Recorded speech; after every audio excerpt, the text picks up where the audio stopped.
I wanted to jump on this morning and quickly go over the transfers. As you know, Alabama has done a really good job in the transfer portal, and I want to emphasize a couple things. Coach Kalen DeBoer, what he's been able to do in this short amount of time has quite honestly been impressive. I think that he has utilized the transfer portal to his benefit thus far. Good morning, Mary. I see you, Kat T. Corey P., what's going on? Caitlin, good morning. Rodney, good morning. Katie, good morning. Cynthia, good morning to you. And what I mean by that is he's been able to address needs from the jump, right? I think when you look to recruiting, he got it. Noah Carter, he got Ryan Williams, and he got Quentin Reese. And then what he's been able to do in the transfer portal, I like it so far.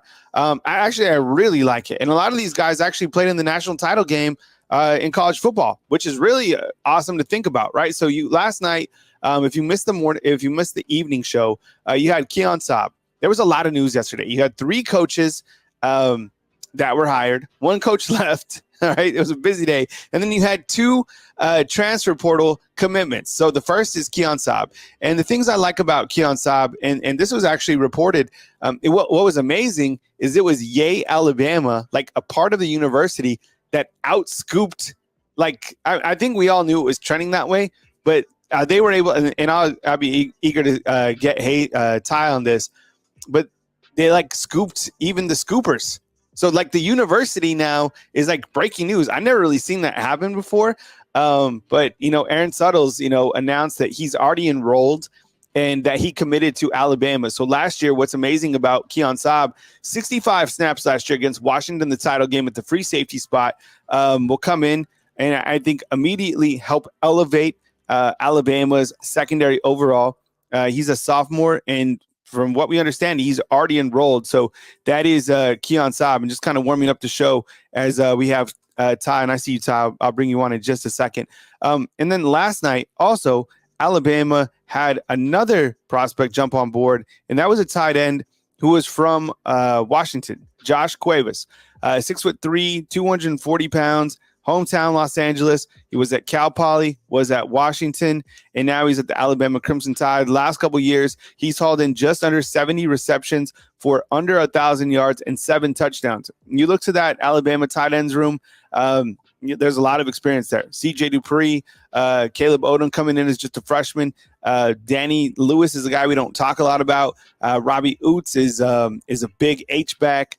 You have Jay Lindsey coming on board as well. So Josh Cuevas joins as a tight end, and he jumped on board last night. Kind of go through the transfers that Kalen DeBoer has added so far. Here's another picture of Josh Cuevas. But I'm talking about fixing immediate needs, right? Damani Jackson, 5-star. What's up, James? I see you inside the comment box as well. Damani Jackson, 5-star, coming over from USC. That was one of the bigger hits, and that was under Coach Saban. But still, I'm talking about the transfer portal, who the guys are coming in for 2024. You also have Parker Brailsford. This was an immediate fix right now in terms of getting guys to Alabama that could play. And Alabama needed a center, and they go out and they get Parker Brailsford. A couple more to get through. You also have Jeremy Bernard. I know the wide receiver room is stacked, but I like the different elements to the wide receiver room. And I think Jeremy Bernard, from what I understand, is very comparable to Kendrick Law, which is exciting. I like the wide receiving room a ton. You also brought on Austin Mack. Austin Mack is a quarterback. You had Julian Sang go out, and you have Austin Mack from the class of 2023 come in. Big quarterback. He's kind of like the unit, the big unit. Well, I guess you can't call it because that's Randy Johnson, but 6'6", 225 pounds. And then you have Nyquil Bentrade coming on the offensive line as well at 6'6", 340 pounds from Texas A&M. And then, you know what, LT Overton as well.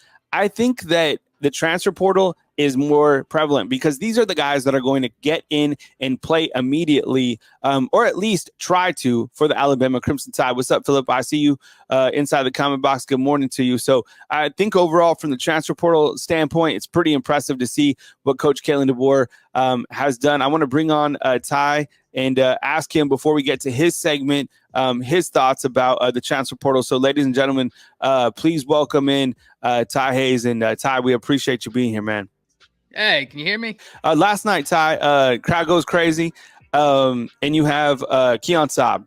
I mean, you had 2 commitments join last night, and you had 3 coaches come in. And appreciate you, David Crockett, for being a fan funder. That's awesome, David Crockett. Your take on Sabb and then on Josh Cuevas. I mean, you're bringing in guys who played in a national title game last year under Coach Kalen DeBoer. Yeah, and I think more importantly than that, let's start with Cuevas, because I think we can kind of more succinctly hit that one, and Sabb is a big one. In terms of Cuevas, the guy had a quiet year last year, but if you look the year before, I mean, he was up near 600 yards in one year from the tight end position. He was really active. And if we actually look last year, do you want to know what stood out to me, Kyle? Yes, his usage was down. He had 4 receptions, but he was averaging 41 yards per reception. That's odd, right? I was looking and it was like 51-yard reception here, 51-yard reception here, 37-yard reception here, 19-yard. So he was in for big chunk plays. And that's interesting to me, especially when we think about that in relation to the year he had before last year, where he was up near 600 yards.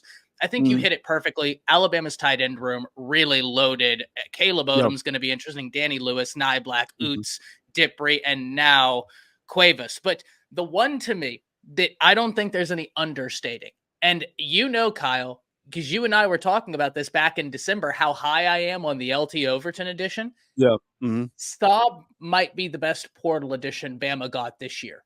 And they've gotten some great ones. But ladies and gentlemen, when you're talking about the transfer portal, there's a few things you look for, because you're looking for things you can't get out of high school. I always refer to an intersectionality in the transfer portal. And what I'm talking about is you're looking for someone with eligibility remaining, but experience to bring in to add into the fold. He has both of those things. And the thing I love, when the moments were the brightest, that's when Michigan's staff was calling on him. Love the addition. Yeah, and you're right. Nye Black is gone. Austin, we see you inside the comment box. I apologize. But overall, like, the tight end room is certainly stacked, and I like the addition. Like, you had to go into the secondary and add, and I still think that Alabama is going to add one more guy, maybe 2 from the transfer portal in after that spring period. I think you just have to, from a depth standpoint. But I think with Sabb coming in, and I think with Damani Jackson, you like those transfers coming in. And like I said, I still know that I still kind of think back about Trey Amos. I mean, that ship has sailed, but he would have fit in nicely. Whatever it is, we move forward. And I think absolutely they did a really good job inside the transfer portal. Anyone else, Ty, before I let you get onto your segment, that kind of stands out from the transfer portal? I mean, is it Parker Brailsford? Like, that made a lot of people sleep really well. And then I think for me is like Jerry Bernard is an interesting prospect. Austin Mack. A lot of people want to talk about the quarterbacks, but and we haven't really even talked about NyQuil Bentrade or LT Overton. So is there another transfer that you want to highlight before we get to your segment? I think all of them are huge. Bertrand, LT Overton. LT Overton specifically because of this 4-2-5. I think him playing his natural position, I don't think A&M had him at his natural position. They had him drop a bunch of weight. And yes, he has the athleticism to do it, but he can be a force if we play him where I think we are, which is in that same kind of role of Boygby had. But Kyle, Parker Brailsford, I think people need to understand he's the highest graded returning center in college football. Per Pro Football Focus. He was the number 2 graded center as a freshman last year. That is a huge win. And it goes to show you how much I believe in Sabb, that I think Sabb might be a bigger win than Parker Brailsford to get the number 1 center in the nation. But Sabb, Kyle, he has the ability to really make this secondary even more dangerous than I think they can. It's exciting. I'm very excited.